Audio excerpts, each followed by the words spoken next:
Hello, everyone. Thank you so much for joining us today. It is my real honor to welcome Susan Warner as our guest today. She is the founder of Education in Focus, whose mission is to support children, parents, and teachers. And as part of that work, in the past 25 years, Susan has done so many things. She's founded a school. She's started programs like Project Youth, and more recent programs include Education in Focus roundtables for parents, who now more than ever are looking for extra guidance in how to support their children in their learning and development, both at school and at home during the school year and during the summer.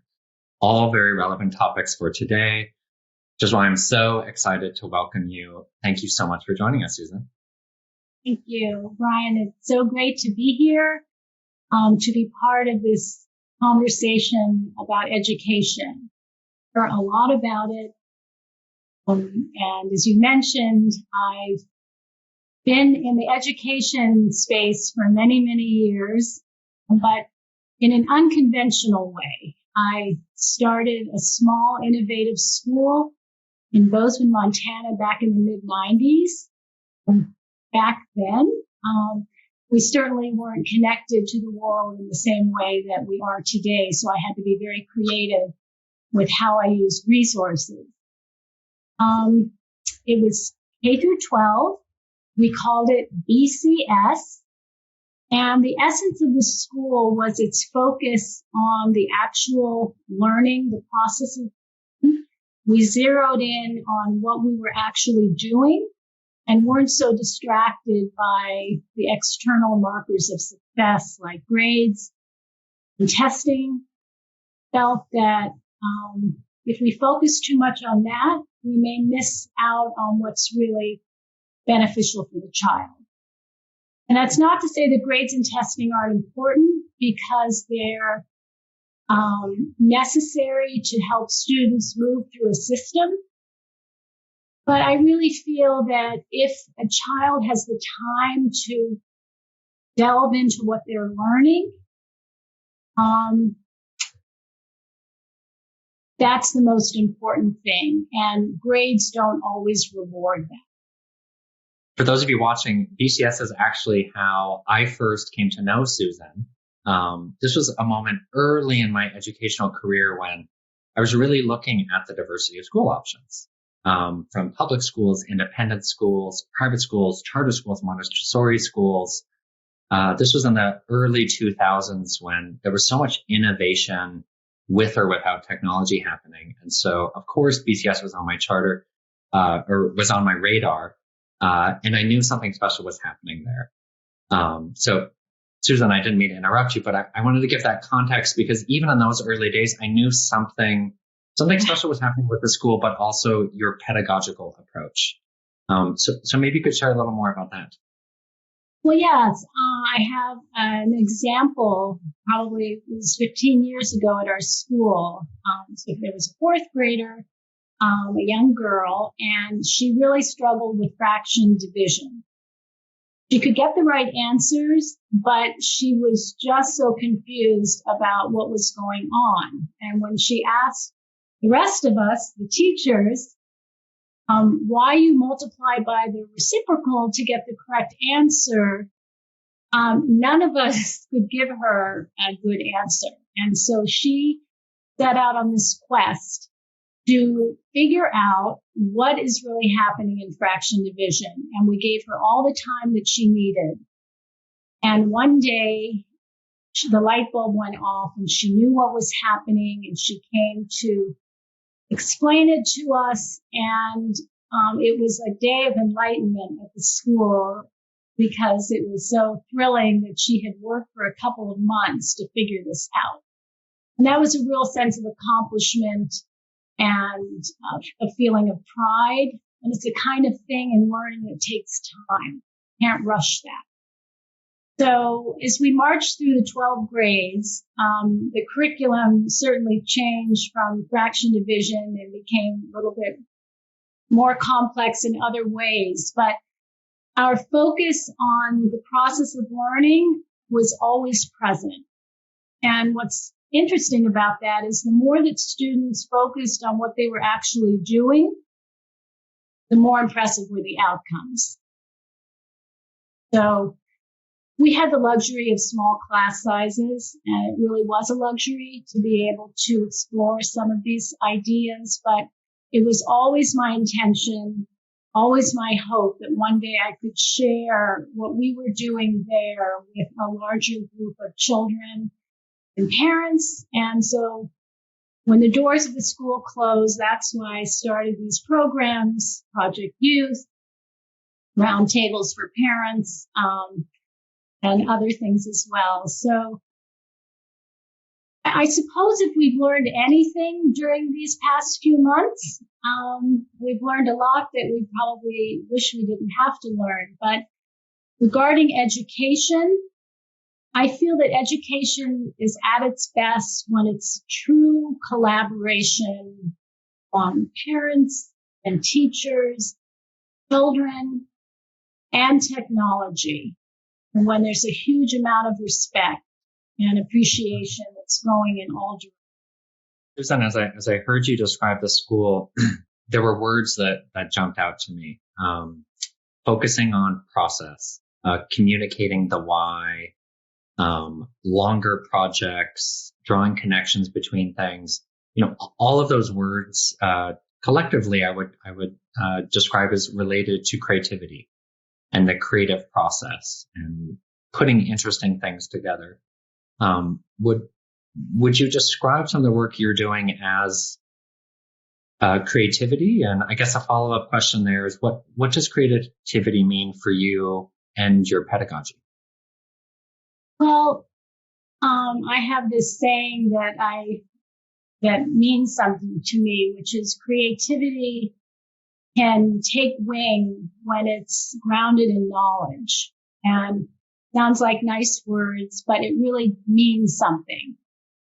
And for some, creativity is beyond knowledge, and it's like a burst of something extraordinary. But for most of us, creativity flows from knowledge. And we're in good company because philosophers, writers, scientists, musicians, artists, their creative genius most often flows from a deep well of knowledge. And that's one of the things I really value about the program Con and Create, because it represents exactly what I'm talking about, where Khan Academy, you can get your mastery and grounding in core subjects, pretty much any subject from what I gather. And then the Adobe Spark platform where children can, the sky's the limit for their imagination. So they take their knowledge and then they're able to be creative with it. They have those tools. And I think it's part of an education to make sure they have that foundation deeply rooted. I love that. For those of you watching, I'll put a link to those materials below, and at the end of our discussion, share some examples of Con and Create. But that's exactly right. As you watching can see, all of them start with that content knowledge, the foundation to then build on. And I certainly saw that in the example you shared, Susan, where it really was that mathematical content knowledge that was the spark for what sounds like was a really interesting investigation that you all learned from. Subsequent work with Project Youth and other initiatives, you've been spending a lot of time with parents in particular. I was wondering if we could switch gears and you could talk and share about what sort of insights and discussions you've been having with parents. There's a lot on parents' minds about how to navigate this landscape that is unlike any other we've had. And I suppose that I feel that there's three golden opportunities about what we're facing now, and then there's three things that we should definitely avoid. The golden opportunity is to reconnect with what's exciting about learning.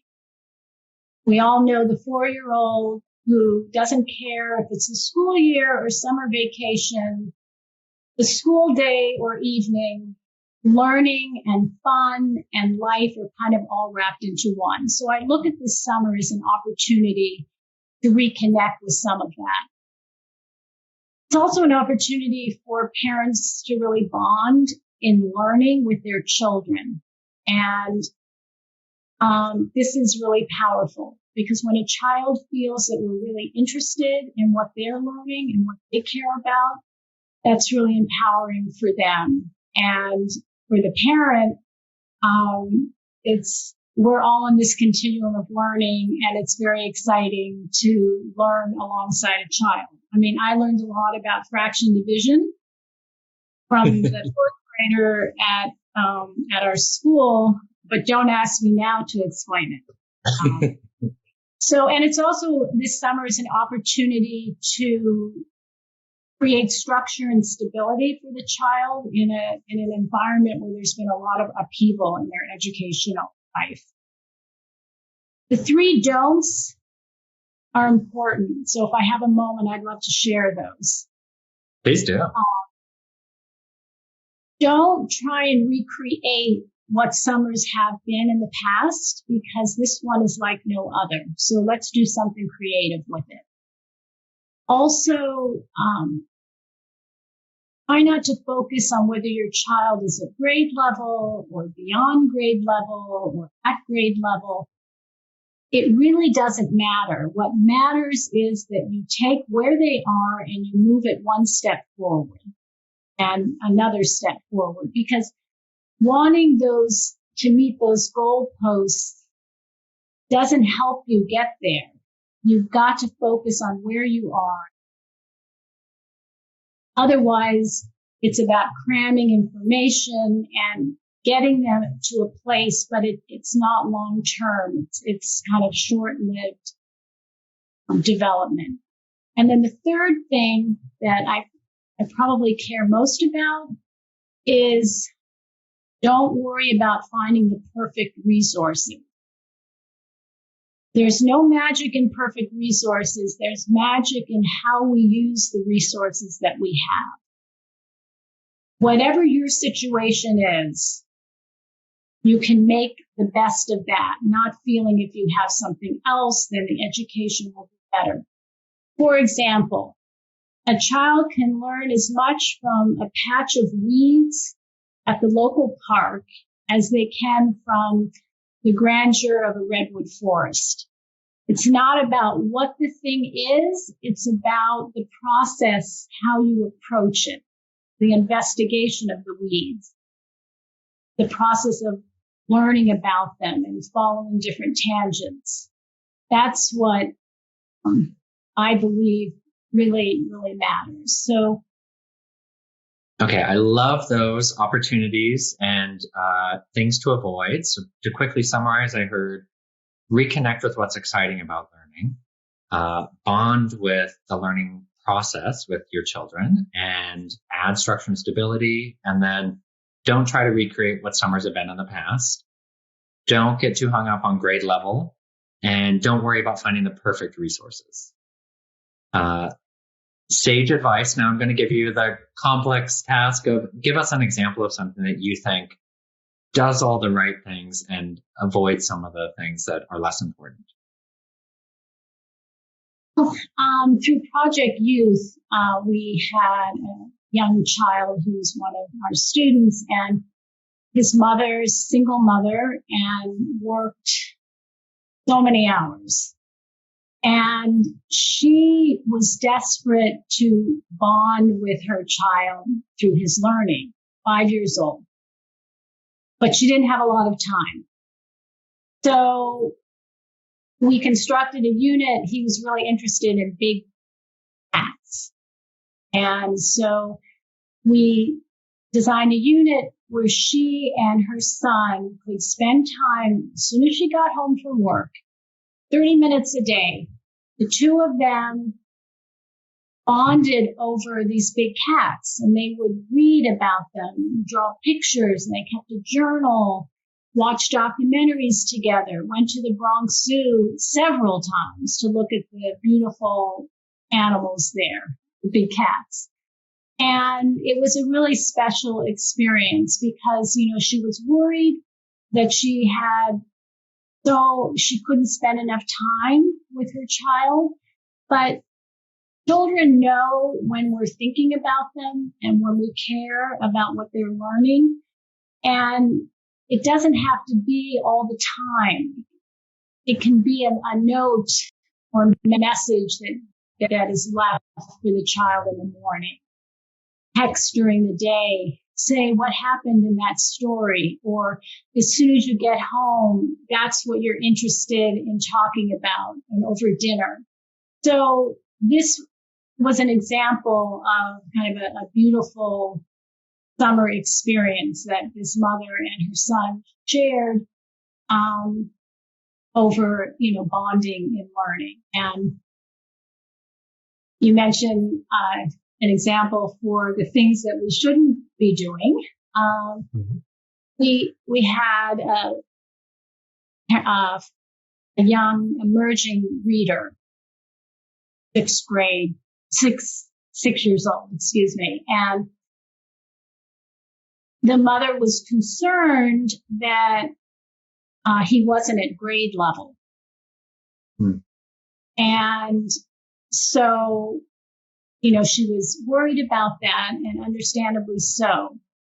So the way we approached it was, okay, we're going to tune that fact out, and we're going to choose some really nice books that trigger imagination in the child. We're going to focus on phonics, and we're just going to do that one step at a time. And by the end of a few months, this child was well above grade level in her reading. So I'm not saying those parameters don't matter, but how you approach them and not to worry about them. Just get a nice book, check it out from the library, and take those steps to help the child enjoy reading. As I hear you say that, it reminds me what's always struck me about BCS and Project Youth and the whole mission behind Education in Focus is when I hear it from you, it sounds so simple, because in a way it is. Like it's focusing on the small things, the important things, and not getting hung up on, the deluge of data that we have coming at us with test scores and reading level scores and on grade level, which to your point are all important, but what you can focus on are finding a great book, the basics of phonics. There's a real simplicity that feels comforting and not overwhelming in what you suggest. It really is simple. So it's really simple in the sense that they need a few things to build their foundation. Math, the foundation of most technical pursuits. Grammar and vocabulary, which is the foundation for expression, verbally and in writing. And reading and literature. Reading is the gateway to most knowledge, if not all knowledge. And literature is our opportunity to develop a humanistic understanding and to develop opinions and ideas, the stuff that goes into our writing and our speaking. So those three pillars, math, grammar and vocabulary, reading and literature, if you focus on those three things with young children, everything else will flow from that. Don't worry about doing 10 subjects and knowing lots of things. Do a few things in great depth, and it will provide a structure that other things can be added onto with time. So that's what we did at our school. That's what we do through Project Youth. combination of those foundational subjects and then enrichment units, like the one I mentioned about the big cats. And I have a lot of units we've done that would be fun to talk about. But child needs an opportunity to develop curiosity through an exploration of something that interests them. And then they need this foundation that is solid, and other things can build upon that. What I'm hearing is depth in a topic or a subject area, but really broad breadth in the ways in which you engage with that topic. The example of cats, from reading and discussion and visiting places and watching videos or documentaries, giving those sort of creative and multimodal ways of engaging with a single content area rather than, to use an unfair example, doing worksheets across 8 different subjects. But you take what interests the child, and then you know what it is they maybe need help with. Mm-hmm. And in the foundational subjects, and you weave that into the thing that interests them. For example, we had a 9-year-old boy who was really very imaginative, very interested in theater and drama and art, but he really struggled with his grammar and sentence structure and this sort of thing. So we designed a unit on Greek mythology based on the Greek myth book by Joe Lares. Beautiful classic with illustrations. And he read through all of those myths, internalized them, and then he wrote his own book of myths based on characters that he imagined. And through all of that, we had our eye on the grammar, sentence structure, the vocabulary, but that was our job to kind of make sure that happened. He was thinking about fanciful mythological characters. And then we had it bound, and so he had a book at the end of it. So that's an example of kind of weaving the foundation stuff in with imaginative things that the child is really interested in. That sounds like a great project. I want to do that. Yeah. It really is a great project. These myths are unbelievable, and children really enjoy them. We found across the board, Joe Lares' book of Greek myths, beautifully written, beautifully illustrated, and kind of opens up the imagination. You can take it whatever direction the child is interested in, but then make sure you've got your eye on vocabulary, because that happens very young. At the school, we used Greek and Latin roots very early on, 5 and 6-year-olds. And they would build words from those roots. And so everyone was kind of interested in words. So we didn't need to memorize lists, cram for tests.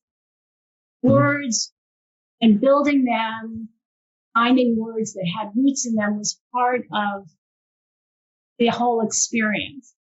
Wove that into everything.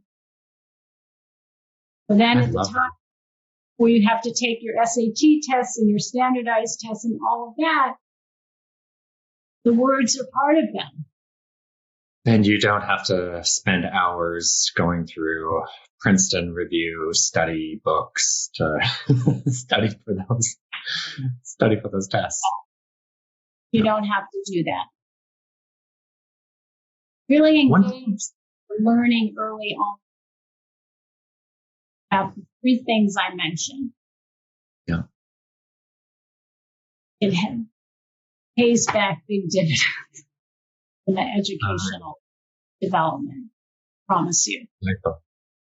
As we close, I'm wondering if you might be able to share one example of something that any parent could do with their children at home this summer that sort of embodies the the simplicity and sort of beauty of your creative pedagogy?